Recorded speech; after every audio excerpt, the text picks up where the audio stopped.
आज हिमाचल प्रदेश में corona virus की स्थिति थोड़ा बेहतर है। कल 2 पेशेंट्स डिस्चार्ज हुए हैं। इस वक्त अस्पताल में कुल मिला के 15 पेशेंट्स उपचाराधीन हैं और अब तक 20 पेशेंट्स डिस्चार्ज हो चुके हैं और 4 पेशेंट्स बाहर चले गए हैं। मेदांता हॉस्पिटल सिर्फ एक का डेथ हुआ है।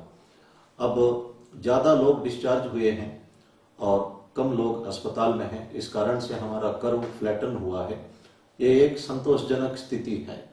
हम धीरे धीरे कोरोना वायरस को कंट्रोल करने में कामयाब हो रहे हैं, लेकिन हमें सतर्क रहने की आवश्यकता है। देश भर में केसेस बढ़ रहे हैं और नागपुर में एक व्यक्ति ने पॉजिटिव पाने के बावजूद वो 56 लोगों को संक्रमित किया है और पुलिस जो है उनको क्वारंटाइन में रखा है तथा उनका फर्स्ट कांटेक्ट को ढूंढ रही है।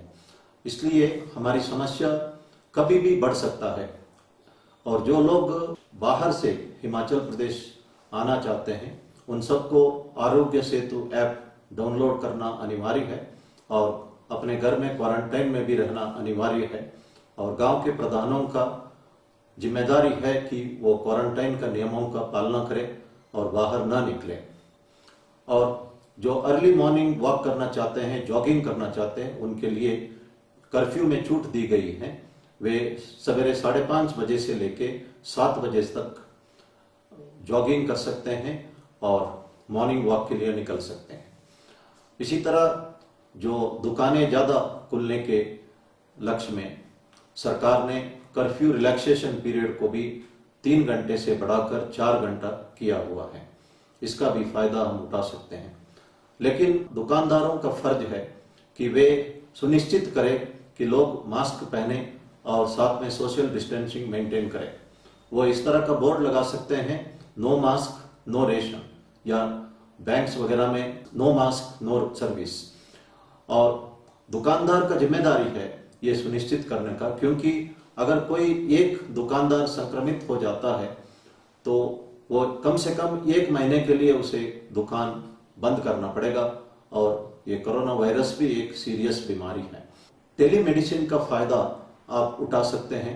ये भारत सरकार का पोर्टल है और इससे आप घर बैठे डॉक्टरों से कंसल्ट कर सकते हैं। आपको कंसल्टेशन के लिए बाहर निकलने की आवश्यकता नहीं है। पुलिस कांस्टेबल्स को हम कहते हैं या पुलिस एनजीओस को हम कहते हैं कि ड्यूटी पर डटे रहे और साथ में हम लोगों को कहते हैं कि घर पे बैठे रहे। तो पुलिस वाले इस वक्त 1 महीने से कुछ भी छुट्टी नहीं लिया है और वो ड्यूटी पर हमेशा लगे रहे। और आज बस्सी बटालियन के लेडी कांस्टेबल्स जो वेरियस पोस्टर्स तैयार करके लोगों को जागरूक कर रहे हैं। एनसीसी और कुछ एनजीओस पुलिस के लिए काफी मदद के लिए आगे आए हैं। मैं इनको तहे दिल से धन्यवाद करना चाहता हूँ। अगर आप नास्तिक है, आप एक्सरसाइज कर सकते हैं, म्यूजिक सुन सकते हैं, किताबें पढ़ सकते हैं और हेल्दी फूड खा के अपना सेहत मेंटेन कर सकते हैं, इम्यूनिटी बढ़ा सकते हैं और चैरिटी करके भी अपना इम्यूनिटी बढ़ा सकते हैं। चैरिटी करने से एक पॉजिटिव फीलिंग होता है। मैंने कल भी ये बात कही थी। अगर कोई आस्तिक है, भगवान पर विश्वास करते हैं, इन तमाम चीज करने के उपरांत भगवान के ऊपर पूर्ण भरोसा रख सकते हैं। भगवान का भरोसा जो है ये एक पेन किलर का काम हमें कर सकता है। मैंने कल कहा था, pain is inevitable, suffering is optional. जो कष्ट सबको आते रहता है, लेकिन कष्ट झेलना जो है वो हमारा मर्जी से होता है। इसके लिए सबसे आसान तरीका भगवान के ऊपर विश्वास रखना। हम एक प्रार्थना करते हैं, त्वमेव माता च पिता त्वमेव, त्वमेव बंधु सखा त्वमेव, त्वमेव विद्या द्रविणम त्वमेव, त्वमेव सर्वम मम देव देव। इसका मतलब हम कहते हैं कि भगवान तुम ही मेरी माता पिता बंधु सखा हो और मेरी जो विद्या है या धन दौलत सब तुम्हारा ही देन है। मैं पूर्ण रूप से तुम्हारे लिए सरेंडर्ड हूँ और मेरी देखभाल करो। ये बहुत अच्छा एक प्रेयर है। महाभारत में आपने सुना होगा, भगवान कृष्ण कई बार द्रौपदी को बचाता है। एक घटना मैं जिक्र करना चाहता हूं। जब भीष्म ने एक प्रतिज्ञा ली थी कि कल सूर्यास्त के पहले मैं अर्जुन का वध करूंगा। भीष्म पितामह अपना प्रतिज्ञा के लिए बहुत मशहूर है। द्रौपदी कृष्ण को याद करती है।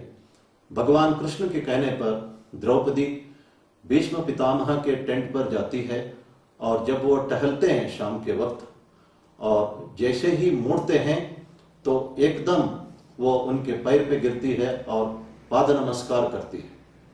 भीष्म पितामह को पता नहीं है, एकदम उन्होंने आशीर्वाद दिया और कहा दीर्घ सुमंगली भव। इसका मतलब भीष्म पितामह ने अर्जुन को आशीर्वाद दिया कि वो लंबे अरसे तक जीते रहे। जैसे ही द्रौपदी उठ गई, भीष्म पितामह ने देखा ये द्रौपदी है। फिर उन्होंने कहा कि ये उपाय सिर्फ वासुदेव कृष्ण ही दे सकता है। इतने में भगवान कृष्ण द्रौपदी का चप्पल हाथ में लिए हुए पीछे पीछे आते हैं, क्योंकि भगवान कृष्ण ने कहा है कि ये चप्पल मुझे दे दो, नहीं तो आवाज आ जाएगा, भीष्म को पता लगेगा।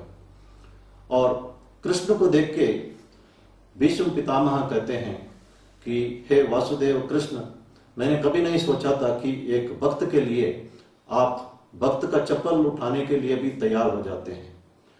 उन्होंने ये भी कहा कि जब सच्चिदानंद ब्रह्मन वासुदेव कृष्ण किसी को रक्षा करता है, भीष्म पितामह क्या, दुनिया का कोई ताकत उसका कुछ नहीं बिगाड़ सकता है। इसलिए भगवान कृष्ण भगवत गीता में कहते हैं अनन्यश्चिन्तयन्तो माय जनाव पर्युपासिते तेषां नित्याभियुक्तानां योगक्षेमं वहाम्यहम्। आप सारी चिंता मेरे ऊपर छोड़ दो, मैं सब कुछ जानता हूं और मैं आपको पूर्ण रूप से रक्षा करूंगा और आपका देखभाल करूंगा। ये भगवान ने स्वयं ये बातें कही है। इसलिए हम पूर्ण रूप से भगवान पर भरोसा करें। हमारे से जो कुछ हो सकता है नियमों का पालन करना वो हम करें। और ये कष्ट झेलने का एक आसान तरीका है। कष्ट आएगा, लेकिन कष्ट झेलना इस धरती के तमाम लोग जानते हैं और सदियों से भगवान पर विश्वास करके कष्ट झेलते आए हैं। इसलिए मैं पुनः कहता हूं कि pain is inevitable, suffering is optional. धन्यवाद। जय हिंद।